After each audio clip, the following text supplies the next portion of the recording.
फरमाते हैं कि मैं ना मजदूर लेने गया, बगदाद के चौक में मजदूर बैठे होते थे, तो मेरी उन मजदूरों में से ना एक नौजवान बच्चे पे नजर पड़ी। बड़ा कमजोर सा वजूद था, लेकिन चेहरे पर इबादत का निशान था। माथा बताता था कि नमाज का बड़ा ख्याल रखता है। मैं उसके करीब गया।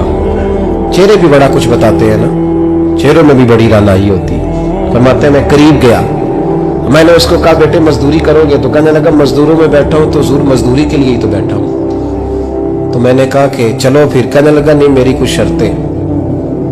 मैंने कहा बताओ? कहने लगा पहली शर्त यह है कि लोग 4 दिनार दिहाड़ी लेते हैं, मैं 3 दिनार लूंगा।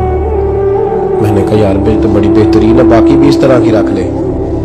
उसने कहा हुजूर दूसरी शर्त यह है कि मैं आपकी मुकम्मल बात मानूंगा, लेकिन जब अजान हो जाएगी फिर आपकी नहीं सुनूंगा।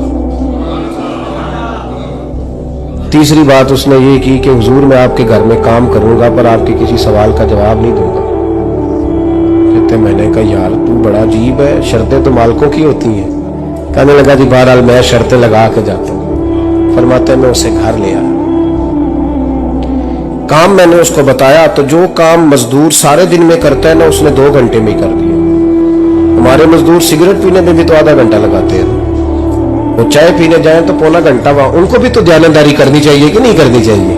मुआहदा किया है ना जी, तो पूरा उतरना चाहिए ना।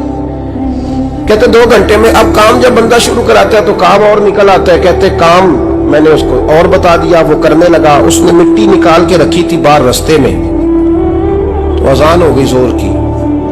उसने वहीं कुदाल छोड़ी कही और चलने लगा। तो मेरा बेटा कहने लगा इसको जरा बराबर कर दो। कहने लगा चुप कर जा, तेरे बाप से बात हुई थी, जब अजान होती है तो मैं किसी और की नहीं सुनता, सिर्फ अल्लाह रसूल की सुनता हूँ।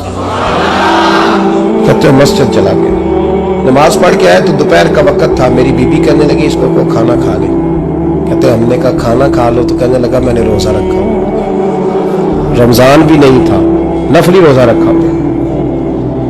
फरमाते शाम हुई, मैंने 3 दिनार दिए, तो मैंने कहा तेरा नाम क्या है? कहने लगा मैंने आपसे कहा था मैं किसी सवाल का जवाब नहीं दूंगा। तो वो चला गया। अगले दिन मैं फिर लेने गया उसे, काम कुछ और निकल आए, तो लोगों ने बताया वो सिर्फ हफ्ते वाले दिन आता है। मैंने कहा क्यों? कहने लगे जी वो कहता है मेरा हफ्ते का खर्चा 3 दिनार है, जब 3 दिनार कमा लेता हूं तो बाकी सारा टाइम अल्लाह रसूल की जिक्र में गुजार दिया करता हूं। फरमाते हैं अजीब। अगले हफ्ते मैं फिर लेने गया, मैंने पूरा हफ्ता इंतजार किया कि काम उसी से कराना है। मैं जब गया तो मैंने कहा चलो। कहने लगा मेरी शर्तें याद है ना? और मैंने कहा याद है भाई, साथ चल। फरमाते काम कराया, 2-3 हफ्ते वो आता रहा। एक हफ्ते में गया तो लोगों ने कहा हुजूर आज नहीं आया। क्यों? कहने लगे बीमार हो गए।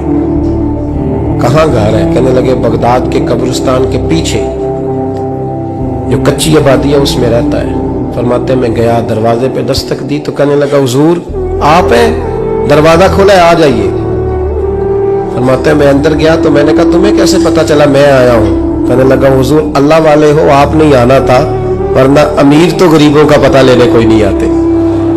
कहते मैं करीब गया तो कहने लगा मैं आपका इंतजार कर रहा था, तेज बुखार है, तप रहा। जेब से कुछ पैसे निकाले, कहने लगा ये पैसे रखने। एक अंगूठी निकाली, कहने लगा हुजूर आज रात को मेरा इंतकाल हो जाएगा, इन पैसों का कफन खरीद के सुबह जनाजा पढ़ के मुझे दफन कर देना, और जब दफन करो तो ये अंगूठी लेके असर के बाद हारून रशीद के पास जाना। आप उसे कहना मैंने मिलना है, पर वो आपको टाइम नहीं देगा।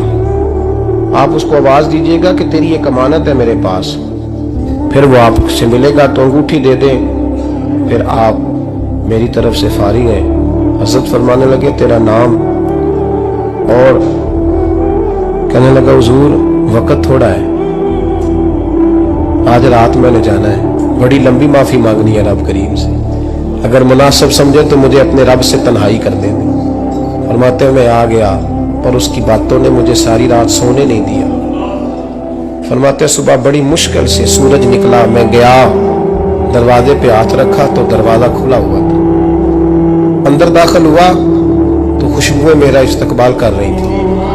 जब चेहरे से कपड़ा हटाया तो उसका तो इंतकाल हो चुका, इंतकाल हो चुका। ऐसे है जैसे किसी का दीदार करके सोया।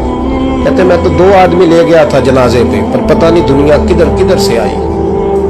कहां कहां से अखां जदों मीटियां जमाना मैनू रोवेगा, अपना ते अपना बेगाना मैनू रोवेगा।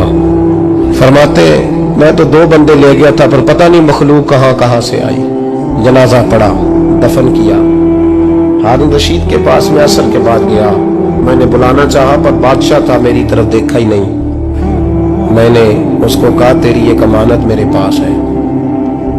फरमाते हैं मुझे कोने पे ले गया, क्या बात है, कमरे में बुलाया, मैंने अंगूठी दी।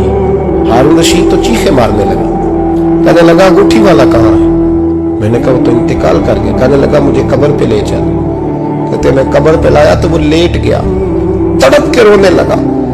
मैंने कहा मेरा कलेजा फट जाएगा, ना उसने कुछ बताया ना तूने बताया, ये कौन था? तो हारून रशीद कहने लगा ये मेरा बेटा था।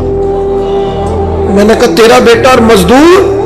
कहने लगा हुजूर ये हजरत दाऊद ताई के पास बैठा करता था, उनका मुरीद था, मुझे रोज कहता था अब्बा तूने बड़ी दुनिया इकट्ठी कर लिया, मरते वक्त तुझसे टांगे समेटी नहीं जाएंगी, इतना हिसाब नहीं तू दे सकेगा। मैं इसको समझा देता, इसकी अम्मा समझा देती। ये रोज हमें कहता छोड़ दो आ जाओ अल्लाह रसूल की बारगाह में झुक जाए। हम समझ एक दिन ये चला गया। कहने लगा फिर तुम्हारा रास्ता और है और मेरा रास्ता और है। ये सोने की अंगूठी गलती से इसके पास रह गई, गलती से हीरे की अंगूठी चली गई। कहने लगा देखो मेरे बेटे ने आज वो भी वापस कर दी है। फिर तड़प के कहने लगा हारून रशीद था तो ये मेरा बेटा, पर मेरा मुर्शद निकला, मेरा पीर निकला। भाई जिंदगी तो बड़ी थोड़ी है ना। बाबा साहब ने कहा था उठ फरीदा सुत्या, और दाढ़ी आ गया पूर, अग्गा नेड़े आ गया, पिछा रह गया दूर। उठ फरीदा सुत्या खलकत वेखन जा, मते कोल मिल जाई बख्शिया ते तू ही बख्शिया जा। उठ फरीदा सुत्या झाड़ू दे मसीत, तू सुते रब जागदा, तेरी डाडे नाल परीत। मेरा रब हमें भी अपनी बारगाह में कबूल फरमाए।